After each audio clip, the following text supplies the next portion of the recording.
Welcome, everybody, to the NBA Live 98 Fantasy League. We are on week 1, day number 6. This is game number 2. My name is Coach Crab127, and today with us we have Chris Clark104. Chris, how are you doing tonight? Good evening, everybody. I'm doing well. How are you doing, Coach? I'm doing very well, thank you. Tonight we have Sandpeelin representing the Phoenix Suns versus RoseCitySaint representing the Portland Trail Blazers. Now, the Sandpeelin has gotten off to a really good start this season. RoseCitySaint has gotten off to a really good start defensively, but offensively he struggles a little bit. What do you see in tonight's matchup? In tonight's matchup, obviously, if you go to the records, we got Sandpeelin, he's 4-1. We got RoseCitySaint 2-3. Not too bad. Not exactly where he wants to be, but honestly, even by the records, this could be anybody's game tonight. I think, Coach. I agree. It's going to be an interesting contrast with how we've got the best offensive team in the league in Sandpeelin's team, the Phoenix Suns, and we have the best defensive team, RoseCitySaint. And RoseCitySaint also happens to be the worst offensive team. I think that mostly has to do with slower pace than it has to do with not shooting well or anything like that. However, RCS's team does really struggle with the three-point shot. Oh, we got a foul right away. That's something that is really something that you do not see very often in NBA Live 98. Have you noticed that? No, the coach we can see over there just shaking his head. Obviously, that was not in the game plan. No, I don't think fouling in the first minute was in the game plan at all. We've got, let's see, that's Sabonis at the free throw Yeah, line. two for Sabonis two. was he was an interesting player. He was a fantastic European player for years before he came to the NBA. But once he finally came to the NBA, he was just injury ridden and never really had a breakout career that everyone thought he would. But he was kind of towards the end of his career. I mean, I don't think that he started in the NBA till he was like 31 years old or something like that. So he was the Ichiro of the NBA. Yeah, pretty much. But he was like the Michael Jordan of the Euro League for many years. Ooh, nice little dunk right there. That was Keith Van Horn. All right, and I think we saw Allen Iverson hit a three as well on the other side earlier. Yeah, I that think was that's him coming Iverson. up with the ball. Oh, Hmm. he's shooting again. Oh, Okay, all right, well, he's all right. living up to his name. That's for sure. Is Yep, Allen Iverson. yep. This is no longer practice, guys. This is a game. This is the real deal. This is not practice. Okay. Oh, we're not exactly off to a slow start either. So far, not really seeing the Rose City Saint famous defense so far.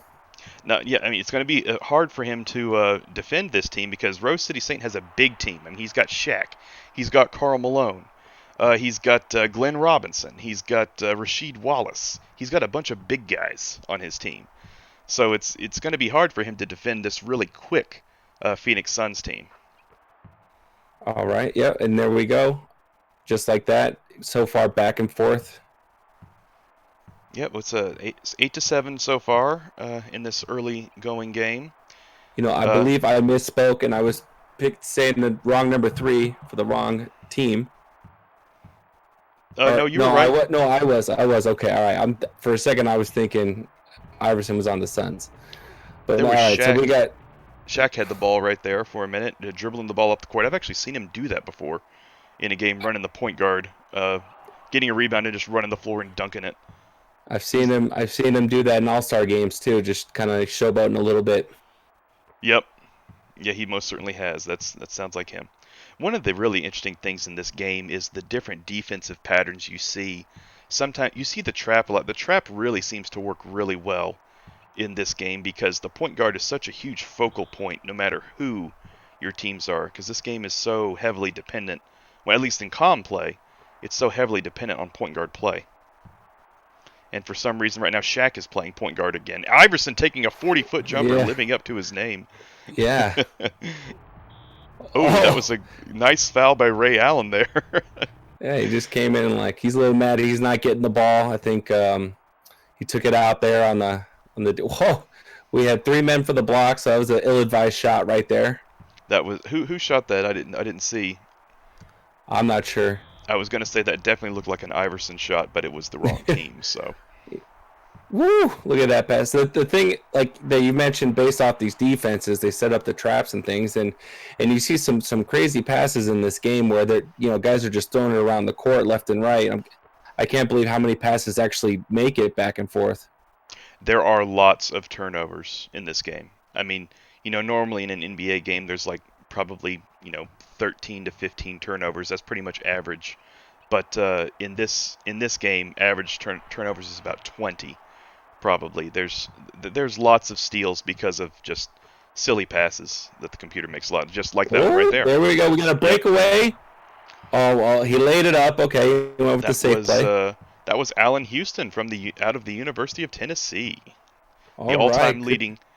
leading scorer for the University of Tennessee. Actually, Well, nice. one of the very few things that has been successful in the NBA that comes out of the University of Tennessee. I was gonna say, actually more recent. If any Tennessee fans know, they had a pretty good team this past year. Uh, It was kind of a disappointing season in some ways though, because I mean, even though they had a great season, they didn't get any kind of trophies or anything. They didn't win the SEC regular season championship, they didn't win the tournament championship, and they only made it to the Sweet 16. So, yeah, they had a great team, but they just had a couple of unfortunate losses that cost them that. it's fair to say that, obviously, with they were actually they were a heavy favorite to go to the Final Four. But I mean, when you look up and down the season, I mean, they probably had one of the tougher seasons in college basketball. They probably were pretty beat up. Yeah, uh, they were, and their style of play actually favored them in the tournament. But they ran into a tougher team in Purdue in the tournament, and Purdue had a really big guy. They had a center that was like 7'3" or something like that. That was just dominating them.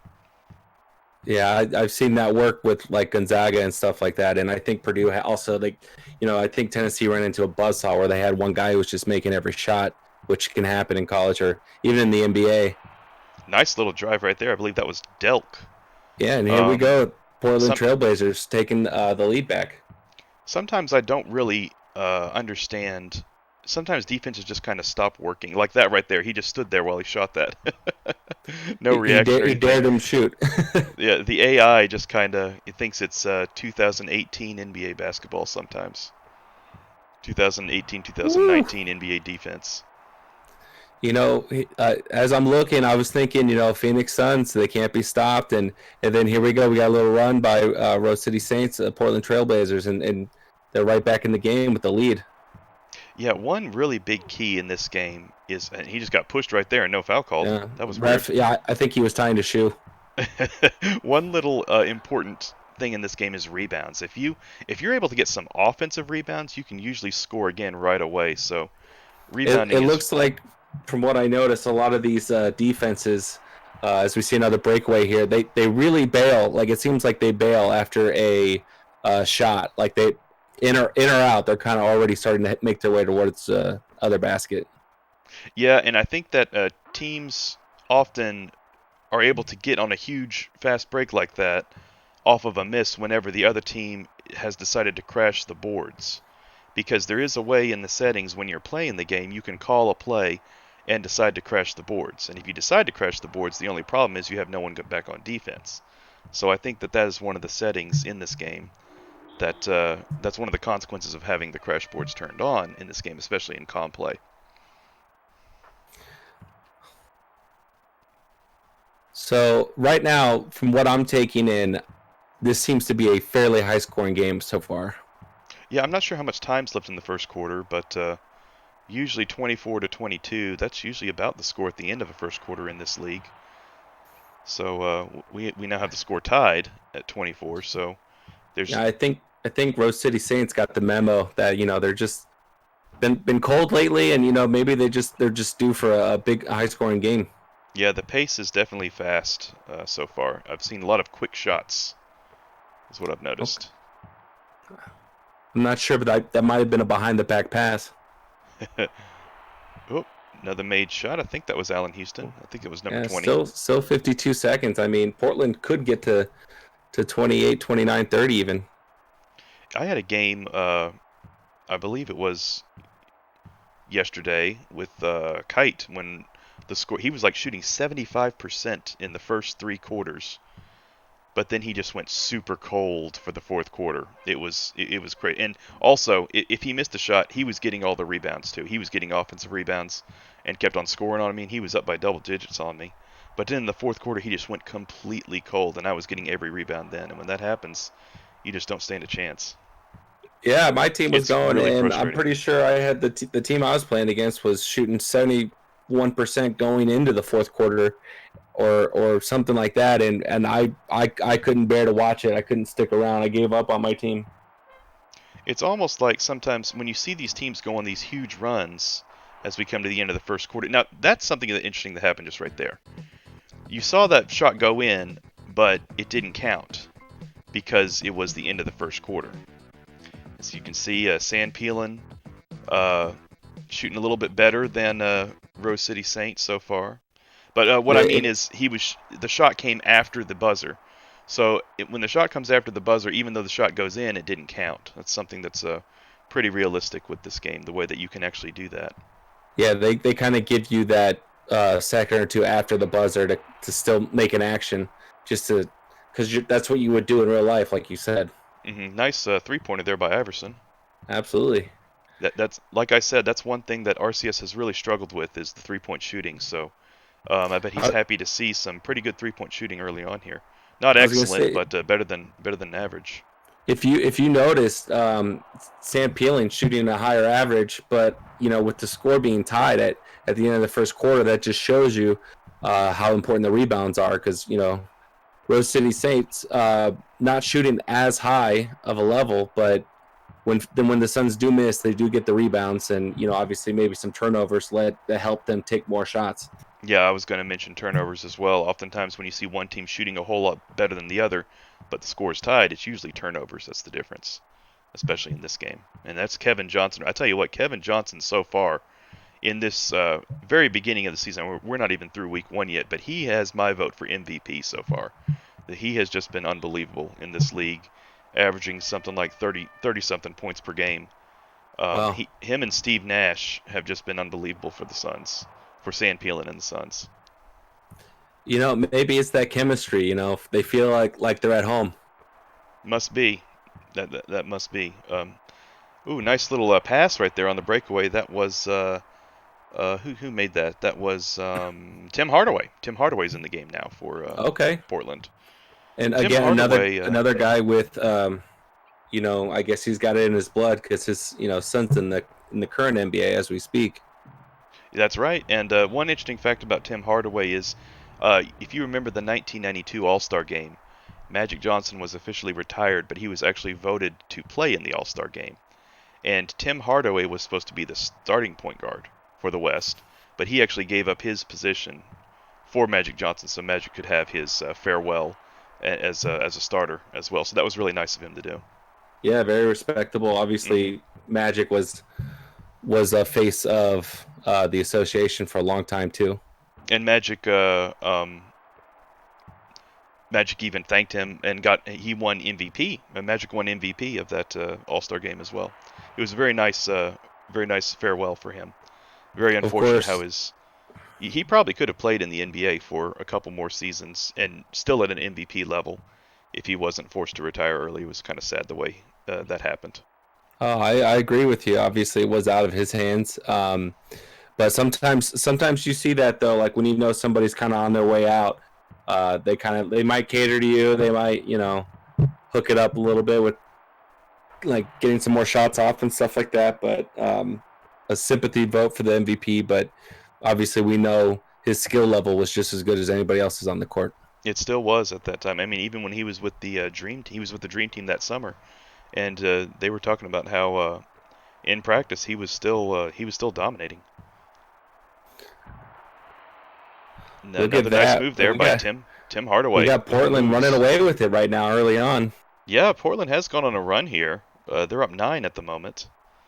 Uh, I'll be honest with you, Coach. I kind of like. I actually like where Phoenix is. I know this is a game of runs, and sometimes I feel like the team that goes on the run early ends up, losing that heat towards the end. So sometimes I like to be in the spot Phoenix is in right now. I have seen that happen a couple times. It's happened. It happened against me actually. My first game was against Sandpeelin, and I was beating him by about. It was if it wasn't double digits, it was almost double digits in the first half, and then he ended up beating me by like 18 points or something like that. Wow. So yeah, Phoenix is a team that likes to come from behind. Okay, so they got him right where they want him. Yep. Is that But here we Shaq with the go. ball? Here we go. Suns 7 turnovers to 1. That's a huge deal. Yeah, only one turnover for Portland. That's Woo. nice Yeah, shot coach. again. Coach taking a good timeout. Portland's a little too hot right now. Yep. Take time to figure it out.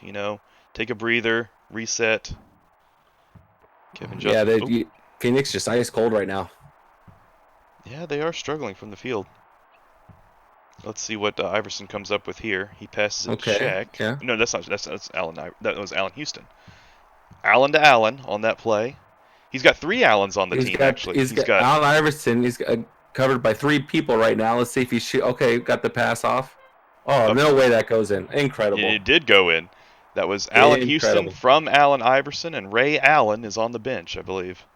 Three Allens on the RCS's team.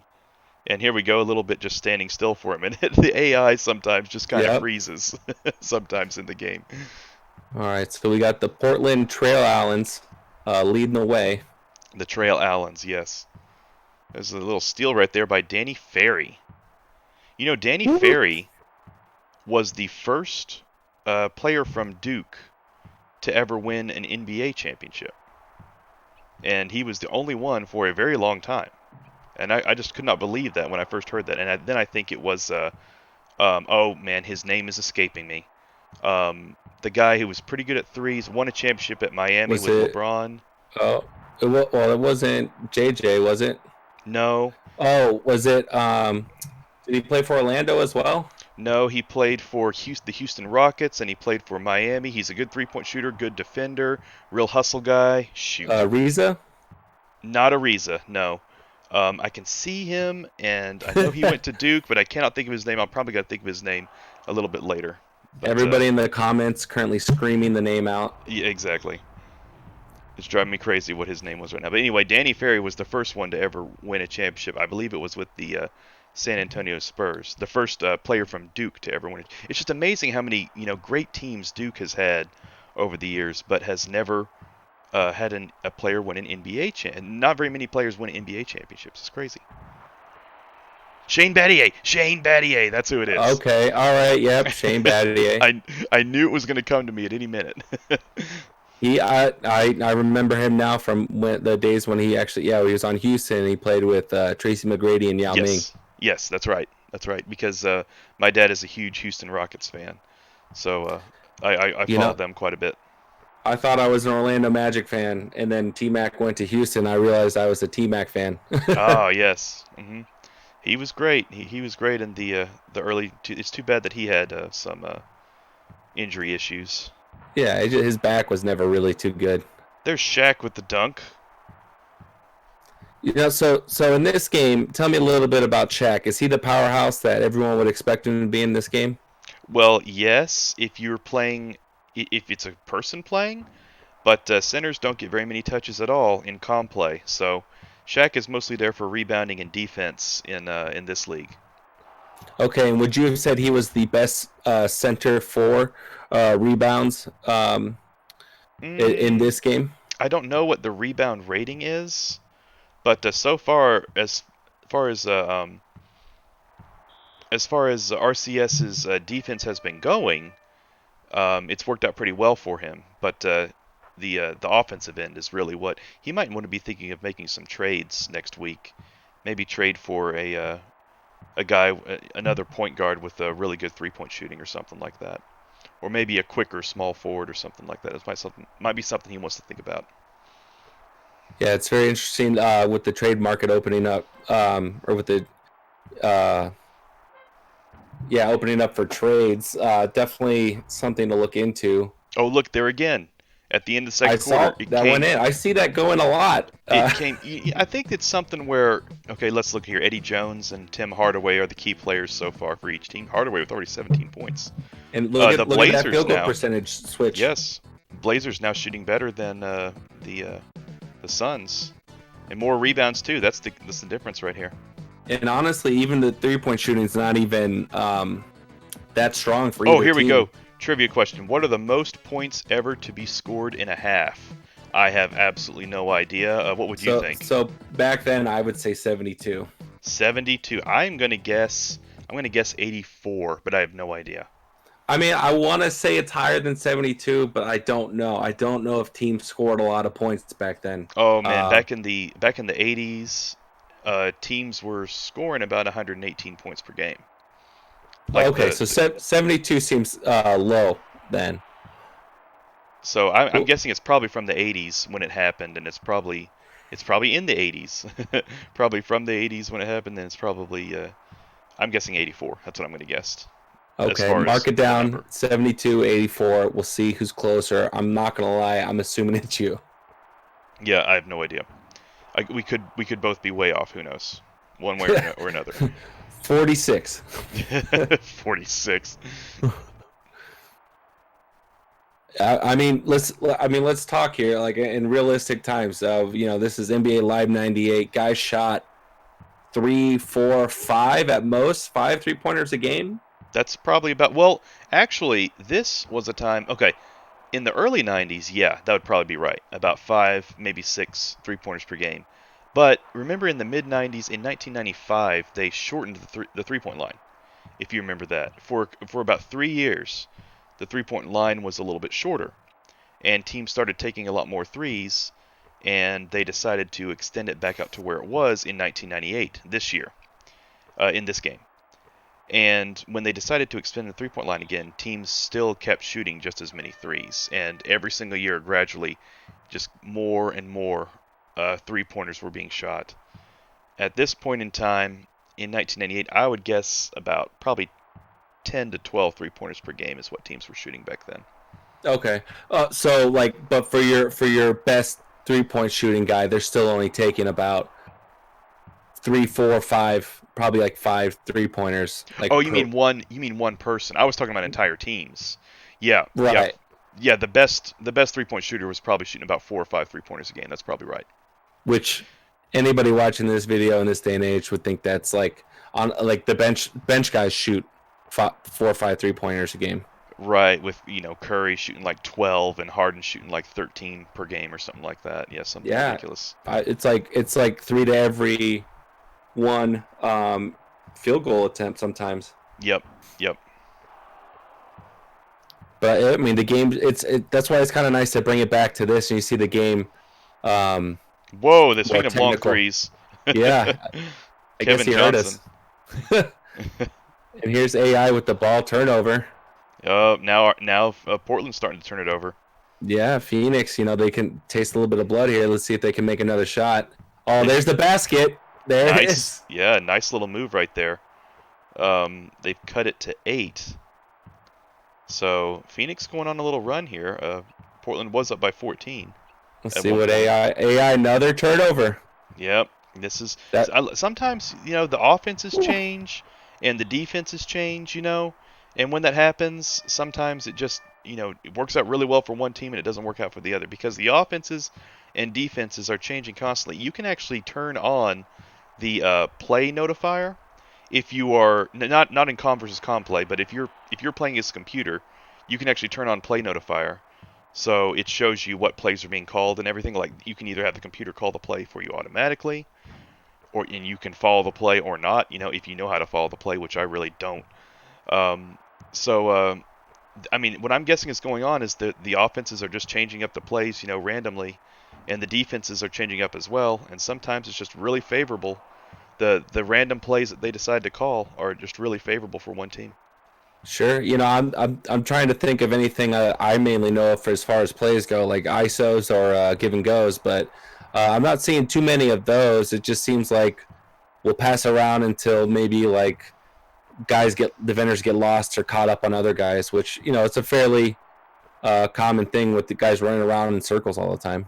Yeah, I remember one time I was watching a game and I was like, wow, that is Pass the absolutely. ball.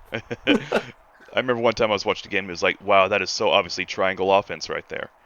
So it's like you can set it up to where you're doing a triangle offense in this Pass game. it. And oh well, he made Who? it. Okay, you know what? Fair enough. Was that Shaq then? Who? I don't know who that was. I 30, didn't. 32? 32. That was Malone.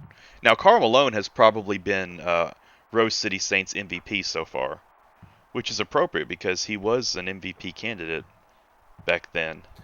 But he seems to be the best player for a Rose City Saints team at this point. It always seems like he's one of the key players, at halftime for his team, or he ends up being the player of the game, or the player on Portland with the most points. Can we talk about Karl Malone for a second? It seems like everyone knows he was a great player, but I do feel like his legacy is like a little bit like it's not as great as it should be. Like I mean, some of that might be from like Jordan and the Bulls. Was that when the Bulls beat Karl Malone? Was that one of his last years? Let's see. He had a few more years, but the Jazz were definitely at their best when during the Bulls' second three-peat from '96 to '98. And if it weren't for the Bulls, he would have a couple of championships, I believe. But Yeah. I am not a Karl Malone fan by any means because he is an absolutely disgusting human being. If you know anything about him, you should just, if you don't know anything about his personal life, look up Demetrius Bell. That's all I'm going to say. Fair enough. I will have to check out Google later. Mm. I only know that he was a mailman, and he lost to Michael Jordan. And he didn't deliver on Sundays, according to Scottie Pippen. That's pretty good. That's what he said to Scottie Pippen in Game 1 of the 1997 NBA Finals. Karl Malone had free throw. The game was tied, and Karl Malone had free throws with about 5 seconds left or something like that. And Scottie Pippen said to him right before he shot his free throws, "The mailman doesn't deliver on a Sunday," because it was a Sunday night when they were playing, and he missed them both. He missed them both, Oh, and then Jordan made the game perfect. winner. Perfect. Incredible. I mean, we're talking too 90s where, I think trash talk might have been a little bit more prevalent. I think everybody's friends nowadays, and you don't really get too much trash talk. Oh, they were friends back then too. It's just that it was more of a trash talk was just more acceptable back then. For some reason now, the referees will step in and give you a double technical right away whenever there's the trash talk that starts, which I think is really lame. But whatever. Don't look now, but we have a 3-point game with Phoenix has possession. Yeah, Phoenix has been coming back. Oh, Yeah, and nice look at that. play right there. That was a Chapman, Rex Chapman throwing it down for Phoenix. I think I can hear Rose City Saints on the sidelines, and you know what? I wouldn't advise getting a mic down there right now. It doesn't No, sound too friendly. yeah, definitely not, especially after that turnover right there. So third quarter coming to an end right now, and Phoenix has completely caught up. Might take the lead right here. Nope. Okay. Yeah, and a big rebound there for Portland. They need a basket here to get them back in rhythm. Absolutely. I mean, this basket could set the tone for the fourth quarter. And brick. Yeah, with two players in your... One thing I've noticed is if you have a player in your face, those shots are most likely not going in. But if you have no one guarding you, kind of like that right there, Oh, the shot usually goes in. boom. Yep. Yep. Because if the defense decides not to jump, usually shots are going in. This is incredible. Portland was up by double digits, maybe even like by 15, Oh and man, that might have been an air ball. that was a bad miss right there. We might see Phoenix, like you said earlier. Phoenix might close this Oh game my out and gosh, win by 15 themselves. Kevin Johnson. Here we go. That was clean. Oh, okay. No Yeah, good. that one actually did. You see, that one bounced off the rim. And I think the only reason that one bounced off the rim is because he did get it off in time. If he had shot that after the buzzer, Oh, okay. it would have just went, because it kind of just makes a little noise without the net moving at all. Okay, yeah, trivia question. Let's see. Here we go. It's Who probably scored the going to be most like points 80. in a half ever? Holy moly, Wow. 107. That is a whole lot more than I thought it would be. That was the 1991 season. That was the first. That was the first season the Bulls won their first championship in '91. That is an all-star game worth of points in the first half right there. Yes, it is. 107 points. That is crazy. In the 1991 season, I was only 6 years old at the time. I remember this about watching Michael Jordan's first championship. My grandfather actually died in June of that year in 1991, and we went to his funeral that summer. And I remember watching the game in a hotel in 1991 when the Bulls. It was Game 5 when the Bulls beat the Lakers for the NBA championship. I think I fell asleep at the end. I didn't see all of it, but I remember watching the game with like my dad and my aunt and my cousins, and I think my mom was in a different room because she didn't want to watch the game or something like that. But yeah, that was. I remember that. It was a crazy time. My dad was really sad. His dad just died, so he was really sad, but he was really happy to see Michael Jordan win. It's something about Michael Jordan that just had that. He was the best, and yet a lot of times you see people don't like the best, but he just had this something about him in his character. The fact that like it always seemed like he delivered. You couldn't help but root for the guy. And I remember being a kid, and my grandpa, like I'd always have to stay at my grandpa's house because I went to school where my grandma taught. But I would always sneak out of my room when my grandpa would fall asleep on the couch, and I'd be watching the NBA games. And watching, back in the '90s. Mm-hmm. Mm-hmm. I didn't know how much the game needed Jordan until he went and played baseball. Yeah, well, my dad was actually really happy that Jordan went to go play baseball because that's what gave the Houston Rockets 2 championships. Well, there you go. I believe I remember in the draft video, you said Hakeem Olajuwon kind of became the face. Yep. While Jordan was out. He most certainly did. And it was well deserved, though. I mean, he's most definitely an all-time great, one of the best centers of all time. And who knows, even if Jordan did play in 1994, maybe the Rockets still would have beaten him. It's possible. Yeah, and even hey, you know what? In '95, Jordan did play, and they lost. They lost to the Magic. So. Hakeem really did win a championship when Jordan still played. I mean, I know he was only there for the after the second half of the season started. He was only there for like 20-something games, but still, I mean, he was there, and Hakeem still won the championship. I from what I remember, like, yeah, the Bulls won 6 times, but like I do remember them being beatable in some of these championships, and it just seemed like the ball would always maybe bounce in their favor in a crucial time, or somebody would hit that big shot. Like, I mean, they were in some nail biters. Like John Paxson and like Steve Kerr. Oh, I was hoping you were going to say Steve Kerr. He's a great player, and I think a really smart person might have drafted him in this league. Yeah, I think someone did. Someone whose name starts with the C. Might be the only C in this league, but we'll see him in another game. One thing I was going to mention is, go figure here. We had a stat at halftime, and what team was it that scored the most points? It was the Phoenix Suns. And who are we watching right now with the best offense in the league right now? We are watching the Phoenix Suns, and who have actually taken the lead pretty handily. A 6-point lead right now for them. Incredible. Maybe Sandpeelin knew something we all didn't. I'm really thinking that he did, because I was thinking at the time that he was doing a lot of science to figure out exactly who to draft, and so far it has worked out for him. I think there's probably a Discord we don't know about NBA Live 98. Oh, that would be unfortunate if that's true, because I'd want to get in on that. I mean, yeah, imagine having what is it? Is it 32 teams?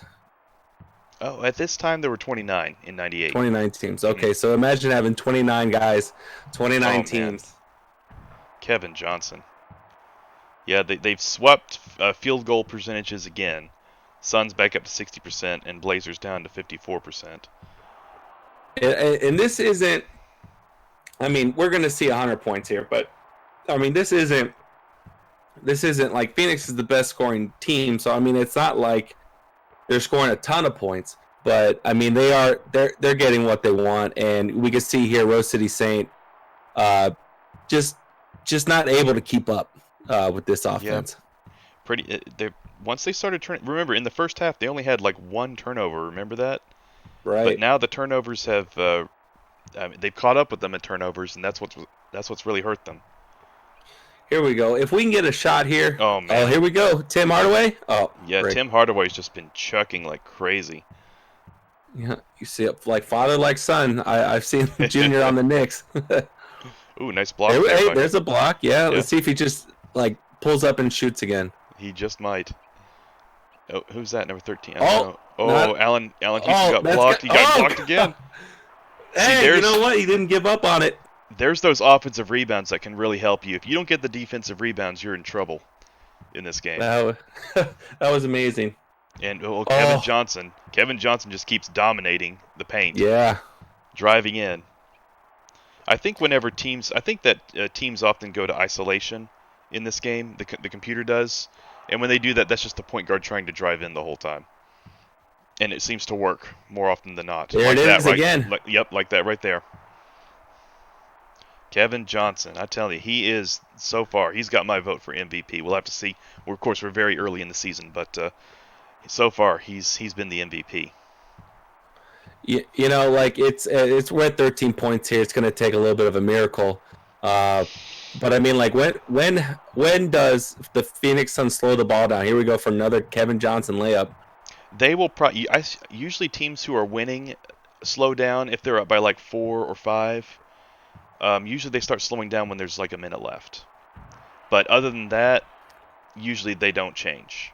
But the Hey, offense is usually pretty knowledgeable to their situation. The defense is never knowledgeable. The defense never does intentional fouls. They never really think about that kind of thing. You see the yeah, trap defense right now. You see the trap yeah, defense right there. That's the kind that can really slow down the opposing team's point guard. See right there, trapping him, so keeping him on the outside. and he's still going to make that. He Yep. still makes it. He still makes it. He shot a little finger roll from the foul line there. I mean, give me a break, Kevin Johnson. Yeah, he's kind of showing off now. I mean, why not? I mean, you're up by 13, 15 points. Absolutely. Three is I the don't, key. before that last shot by Kevin Johnson there, Portland actually had 3 more shots taken than Phoenix, and they were down by 13. So that's kind of a crazy stat. Yeah, that's the 3-point shooting and just the better overall shooting is what it is. Yeah. Allen Iverson, ice cold. Oh, that time he passed up the drive in the lane. Yeah, it's been the Kevin Johnson show in the fourth quarter. Oh, he's wide open. Yep. Yep. If you're that wide open in this game, you're gonna make that shot. See, let's see if they get a shot up in the next 20 seconds, or if they kind of still play it like the clock's not running down. Oh, a little hook shot. I mean, it didn't really look like the offense changed. If the game is close, usually teams start calling timeout a lot at this time, and they do start trying to Sure. shoot a lot more. Kevin There- Johnson drives the lane Too easy. again, and yeah, this game is all but over. Oh, Oh, AI. rejection. Now watch Don't that go go in. in. Oh. Oh, God. So there you have it. The Phoenix Suns, Sandpeelin's Phoenix Suns, defeat Rose City Saint and the Portland Trailblazers 107-88. And what do you know? Kevin Johnson, the player of the game, 41 points. So that's an amazing game for him again. Any final comments on this game, Chris? I mean, as we check it out here, again, Portland had more rebounds. Phoenix actually had more assists. The steals, I think I saw Kevin Johnson even had 6 steals, which is incredible. I mean, obviously, we had a back and forth game. The number one offense was able to overcome that number one defense, and just mainly came down to, just who was hot at the end. And obviously, Phoenix kind of just steamrolled Yeah, in that fourth quarter. because the Blazers were the hot team in the first half, and the Suns just took over in the second. So I don't know we'll if you go saw ahead that and stat. Allen Iverson, 2 for 10 from 3. yep, that was a problem. That was a problem for him. But we'll go ahead and let these stats roll through. as we go ahead and wrap it up here. But Chris Clark, thank you very much for joining, and good luck to you in your games the rest of the week and the rest of the season. Thanks, Coach. It was honor to be here.